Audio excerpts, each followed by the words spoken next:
भाग दो वसंत पाठ 8 रहीम के दोहे। कही रहीम संपत्ति सगे बन बहुत बहुरीत विपत्ति कसौटी जे कसे तय साचे मीत। मतलब कि जो रहीम है वे कहते हैं कि जो संपत्ति सगे होते हैं, जिनके पास काफी संपत्ति धन दौलत होती है, उनके काफी ज्यादा मित्र होते हैं। दे आर नॉट रियल, वे सच्चे मित्र नहीं होते हैं, लेकिन उनकी संपत्ति को देखकर काफी सारे मित्र लोग उनके पास आना चाहते हैं ताकि कुछ हिस्सा उनको भी मिल सके, तो वे झूठे दोस्त कहलाते हैं। तो जिनके पास संपत्ति होती है, संपत्ति सगे बने बहुरीत, मतलब कि उनके काफी सारे मित्र बन जाते हैं। विपत्ति कसौटी जे कसे तय साचे मीत, मतलब कि जो विपत्ति में, परेशानी में, बुरे समय में जो मित्र उस व्यक्ति की मदद करता है, वही एक सच्चा मित्र कहलाता है। इसका मतलब, इस दोहे का मतलब है कि जो संपत्ति वाले लोग होते हैं, उनके पास काफी सारे दोस्त आ जाते हैं झूठी दोस्ती रखने के लिए, लेकिन जो मुश्किल समय में उस व्यक्ति की मदद करता है, वही उसका सच्चा मित्र कहलाता है। अगला दोहा। जाल परे जल जात वही तीज मिन को मोह रहीम मछली नीर को तऊ ना छोड़ती छो। जाल परे जल जात वही, मतलब कि जब जाल पानी में डलता है तो जो मछली है वो जाल में पकड़ी जाती है। तो जो मछली है वो पानी का मोह कभी नहीं छोड़ती, उसको पानी हरदम पसंद होता है, उसको पानी हरदम चाहिए होता है। लेकिन जो पानी है वो मछली का मोह छोड़ देता है, क्योंकि उसको पानी को, मछली को कोई इतनी आवश्यकता नहीं है, वो अकेले रह सकता है। तीज मोह ना मोह, इसका मतलब है कि जो पानी है वो उसका मोह, मछली का मोह जब भी छोड़ देता है। रही मछली नीर को तऊ न छोड़ो छो, मतलब कि जो मछली है वो, रहीम जी कहते हैं कि जो मछली है वो पानी का मोह कभी नहीं छोड़ती, चाहे उसको पानी से निकाल के वापस पानी में डालोगे तो भी वो खुशी खुशी रह लेगी। उसको पानी कभी तक ही पसंद होता है, क्योंकि उसको जीने के लिए पानी चाहिए होता है। तरवर फल नहीं खाता है सरवर पियत ना पान कही रहीम पर काज हित संपत्ति सच्ची ही सुजान।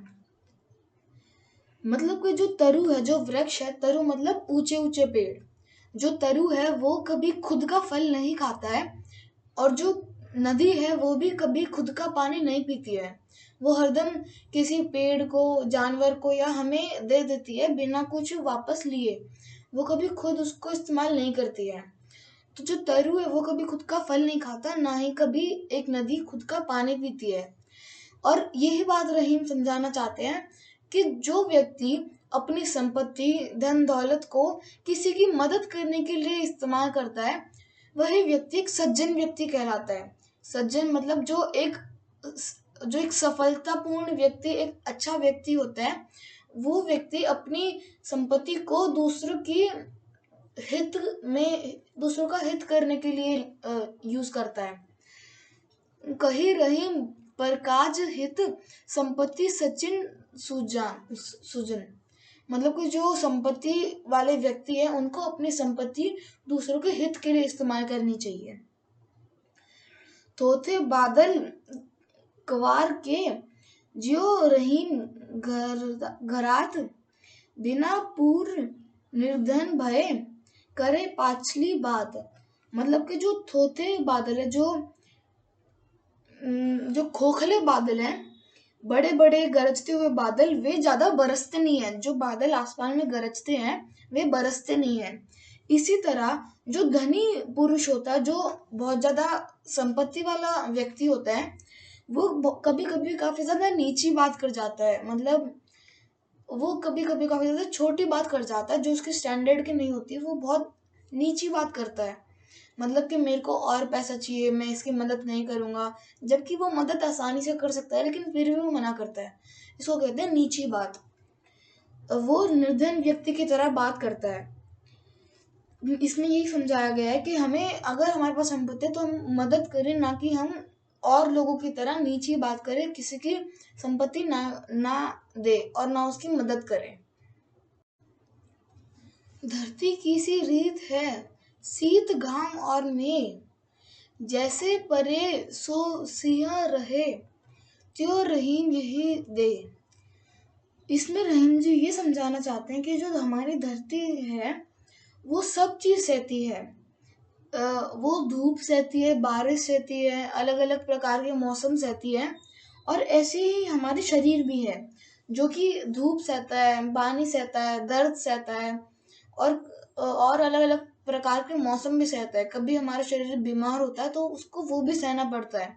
लेकिन सिर्फ एक ही पल में एक व्यक्ति की मृत्यु होती है तो कैसे वो वही शरीर छोड़ के चला जाता है जिसने उसके लिए कितना कुछ सहा है। तो धरती जो होती है वो बहुत कुछ सहती है और इसी प्रकार हमारा शरीर भी सहता है। लेकिन सिर्फ एक ही पल में जब एक व्यक्ति की मृत्यु होती है तो वो एक ही पल में उसी शरीर को छोड़ के चला जाता है और अपना अलग हो जाता है और वो देह उधर ही रह जाती है। जबकि देह भी धरती की तरह सब कुछ सहती है, जैसे कि धूप, पानी, बारिश, अलग अलग तरह के मौसम, और कभी कभी हमारी देह बीमार भी पड़ती है। इस कविता के लेखक रहीम जी हैं जो कि काफ़ी ज़्यादा अच्छे लेखक हैं। मेरे को आशा है कि आपको समझ आई होगी। धन्यवाद।